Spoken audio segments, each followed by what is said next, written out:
All right, so what did we just review there? Let me do a quick recap of that demonstration. First was the readers and the antennas that were positioned over the portal, which represented the egress going from one room to another. Then we had the mobile reader with what we refer to as Geiger counter technology to find an item within a location, literally within minutes or less. And then we did a rapid inventory cycle count of what should have been in a location, doing what we call a record to floor cycle count. So with that being said, we'll recap a little bit of the technology we had going on here. We had UC mobile software. On the left-hand side, this tablet, which is ultimately a commercial off-the-shelf Microsoft Surface tablet, was operating in which Daryl was performing that inventory, where he set up the inventory, he knew exactly what he expected in that location, and then the three-column display showed us what was there that should have been, what was in excess, and what was still missing. Bob showed us on the right-hand side here the use of this MC9200 unit to go and perform a Geiger count to find a location. Now we're just showing that for demonstration purposes. That can perform an inventory cycle count as well, but we wanted to give you all some perspective between the more industrial or military grade units versus those that would be more office grade or commercial grade that we'll show you here in just a moment, which is this device.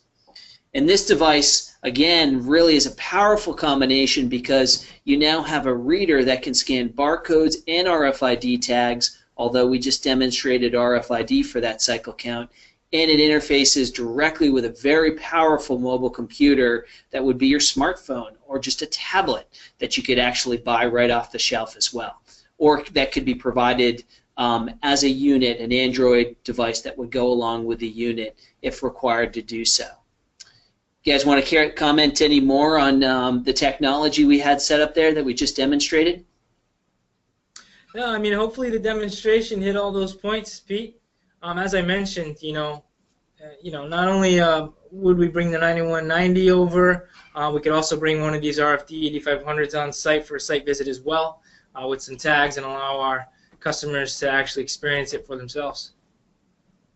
And the one thing I'll note here is because of these kind of tablet devices, the software and the data capture is so accessible. Even though it's in the cloud, it can be accessed literally from any device, either using a cellular connection on something like this, or you can use just simply the Wi-Fi connection that might be used within a facility, right? Just a common Wi-Fi.